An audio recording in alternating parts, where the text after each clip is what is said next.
She gave everything she had to help a broken veteran, never imagining that by sunrise, her quiet ranch would be flooded with soldiers, helicopters, and something far more powerful than gratitude.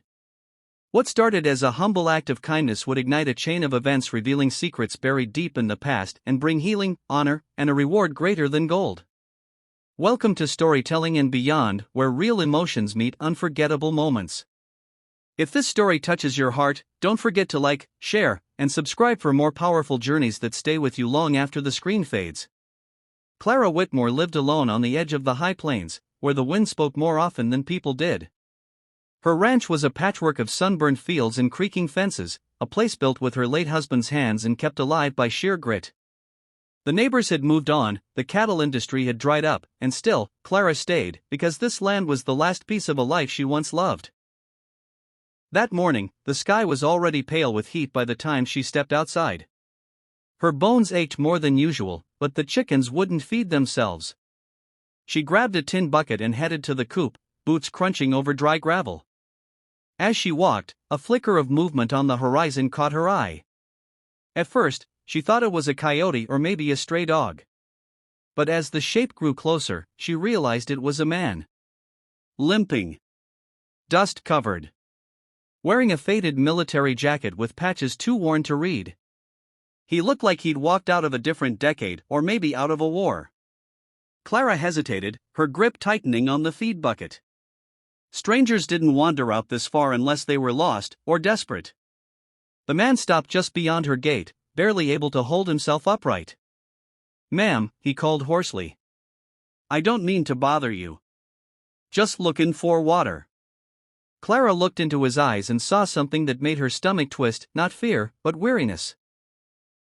A kind of exhaustion that lived in the soul, not the body. "You'll find it here," she said quietly, and opened the gate. She poured him water and set out bread from the night before. The man thanked her with a voice dry as cotton. He introduced himself as Daniel Reed, former Army mechanic, honorably discharged, and now, nowhere to go. He'd been walking for days. No one would hire him without an address. No shelter would take him with his service dog, who had died just last week. Clara listened in silence. When he tried to get up, she put a hand on his shoulder and said, "You need rest more than the road." He looked at her like she'd offered him the sky. That night, Clara made up the old toolshed with blankets and a cot. It wasn't much, but it was clean and dry. Daniel protested, saying he couldn't take her kindness without doing something in return. "Fix my fence tomorrow," she replied with a shrug. "It's been leaning for weeks." He smiled faintly. "Deal." Over the next few days, Daniel worked like a man possessed. He patched holes in the barn, fixed the chicken coop door, even managed to get her old Ford truck sputtering to life again. Clara cooked for them both, and in the evenings they'd sit on the porch, sipping tea and watching the sky bleed into dusk. It was the quietest happiness Clara had felt in years. Then, one afternoon, as Clara was unloading a sack of feed from her truck, she heard the low, unmistakable hum of helicopters. She looked up and froze.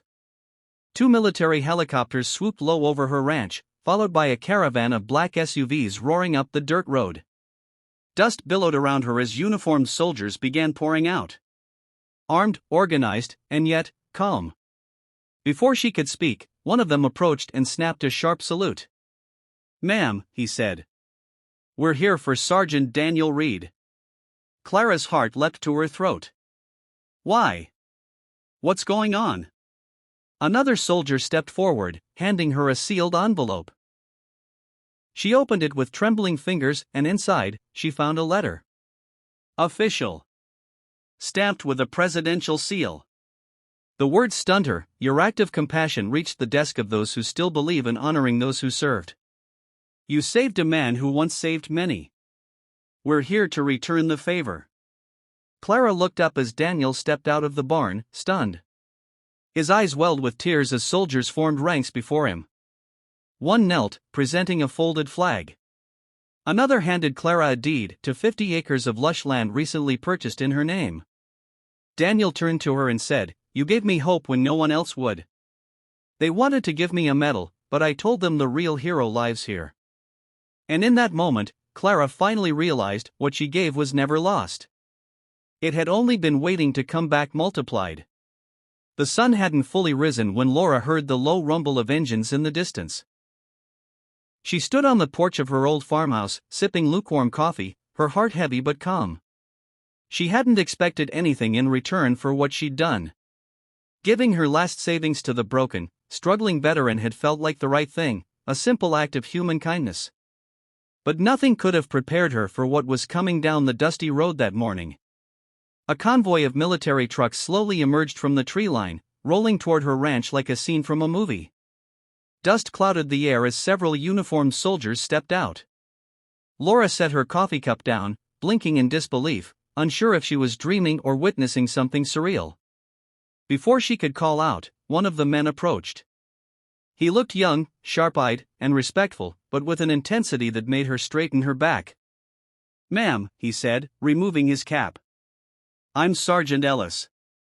We're here on behalf of Captain Nathan Cole." Laura's breath caught. Nathan, the veteran she had helped.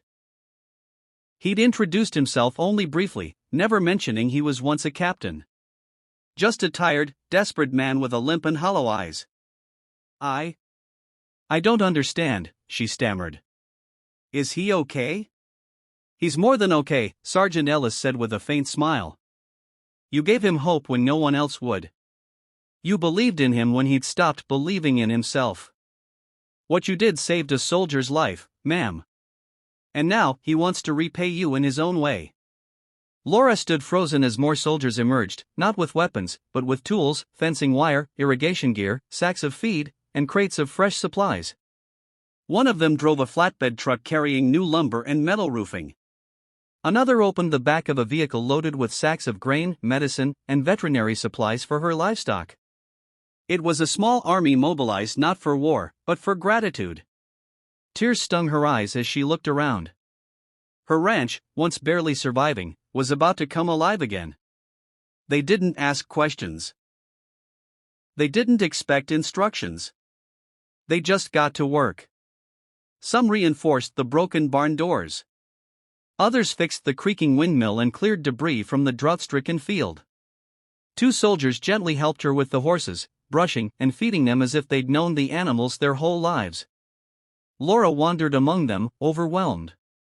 She kept hearing, "Thank you, ma'am," or "You did more than you know." And each time, it struck her how one act of compassion had rippled through lives she'd never even known she touched. By noon, the ranch looked years younger. A new water tank stood upright, already connected and tested. A fresh coat of white paint was halfway applied to her weathered fences. Even her small farmhouse had gotten a few repairs, sagging porch beams reinforced, window panes replaced, and a creaky step fixed.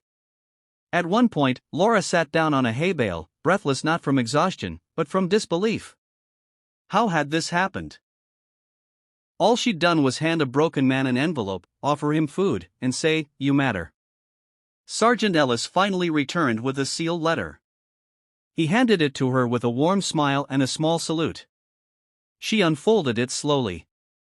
It was handwritten, with careful, practiced strokes. "Laura, you didn't just give me money. You gave me a reason to keep going. I hadn't felt like a soldier in a long time, but you reminded me I was still someone who could stand up again. I shared my story with a few of my brothers in arms. When they heard what you did, they wanted to stand with me for you. You gave to one, and now, we're here to give back, together. With eternal gratitude. Nathan Cole." Laura pressed the letter to her chest, eyes wet with silent tears. She had always believed that goodness mattered even if the world sometimes seemed too callous, too cold. That morning, surrounded by a brotherhood of strangers who had become unexpected angels, she realized something profound. In giving without expectation, she had opened the door to a miracle. And the miracle wasn't the supplies, or the repairs, or even the soldiers themselves, it was proof that kindness never disappears. It finds its way back. Always. By the time the sun set that evening, Laura's ranch glowed with life she hadn't seen in years.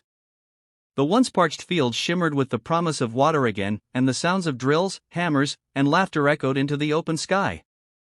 But just when she thought the surprises were over, a sleek black SUV pulled up the dusty path. It was out of place here, too polished, too urban. The soldiers momentarily paused their work, their posture shifting subtly in recognition. Whoever this was, they outranked everyone. Laura wiped her hands on her jeans, heart fluttering. The driver stepped out, circled to the back, and opened the door. A tall man emerged slowly, using a cane, his steps deliberate. He wore a crisp but simple uniform jacket. Not military anymore, but respectful. His face was familiar yet fuller, stronger, no longer gaunt from hunger and despair. "Miss Laura," he called out, his voice warm, steady. She took a moment before answering, then slowly walked toward him. "Captain Cole?" He smiled. "Just Nathan now." There was a long silence between them, not awkward, but full. Of memory. Of change. Of shared humanity. "I can't believe this," Laura said, her voice breaking. Nathan looked around the ranch. "Neither can I. When I left your porch that day, I wasn't just walking away with money. I was walking away with a seed of hope." He gestured toward the barn, freshly repaired. "I lived in that kind of silence for years, a silence no one could fix. Until you spoke to me like I still mattered." "I didn't do much," she whispered. "You did everything," he replied. He pulled a folder from under his arm and handed it to her. Inside were documents, property grants, supply contracts, a maintenance agreement. And at the bottom, a foundation certificate, the Laura Wells Fund for Rural Veterans and Farmers. Laura looked up, stunned. "We've set up a network, Laura. You were the first to believe. Now we're going to help dozens, maybe hundreds, of veterans and struggling ranchers just like you.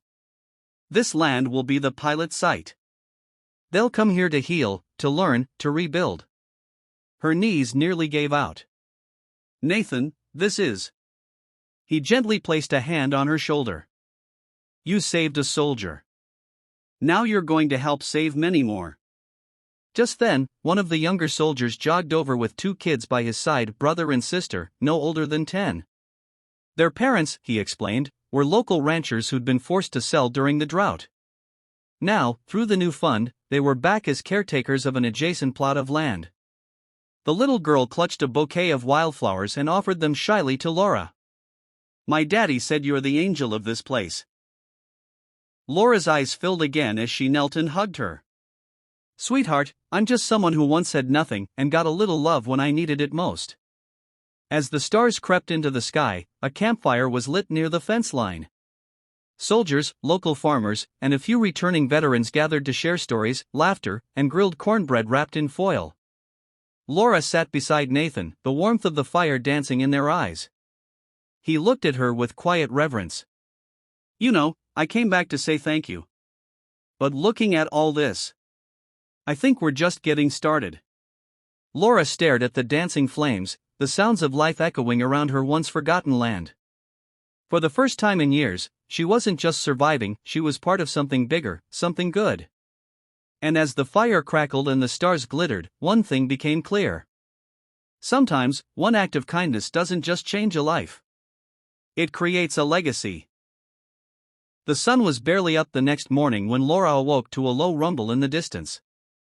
At first, she thought it was just the wind rolling through the valley, but as the sound grew louder, more rhythmic, she stepped onto her porch with a mix of curiosity and unease. And then she saw them. Rows of trucks, not just military ones, but large flatbeds, some marked with logos of agricultural cooperatives and veteran-owned construction companies. Behind them, buses unloaded men and women, some in uniforms, others in work clothes, a few in wheelchairs, others with service dogs by their side. Her front gate had become a welcoming ground. She stood frozen, one hand on the railing, heart pounding. Nathan appeared at her side, calm as ever. "I hope you don't mind," he said gently. The words gotten out faster than we expected. Laura turned to him, eyes wide. "Who are all these people?" He smiled. "The first wave. Veterans from across the state. Some lost homes. Some lost families. Some lost themselves. They've come here because they've heard there's a place where healing begins. The trucks brought supplies, hay, seed, solar panels, lumber. Volunteers quickly set up tents and temporary lodgings. A large sign was erected near the entrance of the ranch. Hope Horizon, a sanctuary for veterans and farmers. Nathan walked Laura toward the center of the field, where an open ceremony was about to begin. She noticed something unusual, a tall flagpole standing proud in the middle of the land. Its base was carved from reclaimed barnwood, and at the top flew two flags, the national one and a new one bearing an emblem, a circle of hands around a seedling. A young woman stepped up to the mic. She introduced herself as Sarah Lopez, former Marine, mother of 3, and now site director for Hope Horizon. Many of us, she said, felt like the world forgot us when we came home. We didn't need charity. We needed purpose. And one woman, who had little but gave everything, sparked that purpose. She turned to Laura. We honor you today not just with this land, but with our hands, our hearts, and our promise that no one who comes here seeking light will ever be turned away. Applause echoed across the field. Laura, speechless, blinked back tears. Nathan nudged her forward, and she stood before the microphone. Her voice shook, but she found her strength. I'm not a hero, she said. I was just someone who knew how it felt to be alone. This land, it gave me something to live for again. I didn't build this. We did. And if this ranch becomes a place where even one soul finds peace, then every hard season I went through was worth it. That night, under a sky embroidered with stars, music played softly from speakers. Bonfires were lit across the property. People danced, laughed, and cried, the kind of gathering Laura used to dream about on cold, empty nights. And somewhere near the edge of the field, Nathan stood with his arm around her shoulders. I told you we were just getting started, he whispered. Laura looked at the land, once dry, broken, forgotten, now alive, humming with purpose. Yes, she said quietly. And I think it's going to grow bigger than either of us imagined. From the shadows, a young veteran watched, the same one who had arrived alone, withdrawn, not speaking a word. Tonight, he approached the fire with a smile and accepted a bowl of stew from a stranger who now called him brother. Hope was no longer a story from yesterday. It was the future being built acre by acre, soul by soul.